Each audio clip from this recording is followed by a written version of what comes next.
Service in Boston has issued a severe thunderstorm warning for northeastern Plymouth County and southeastern Massachusetts until 3:45 p.m. Eastern Daylight Time. At 3:11 p.m. Eastern Daylight Time, a severe thunderstorm was located over Marshfield, moving east at 10 miles per hour. Hazards include 60 miles per hour wind gusts. Expect damage to trees and power lines.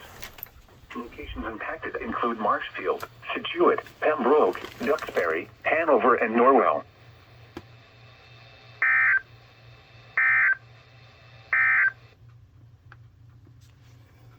That was a quick one. Alright guys, catch you soon, because I'm sure there will be more where this came from.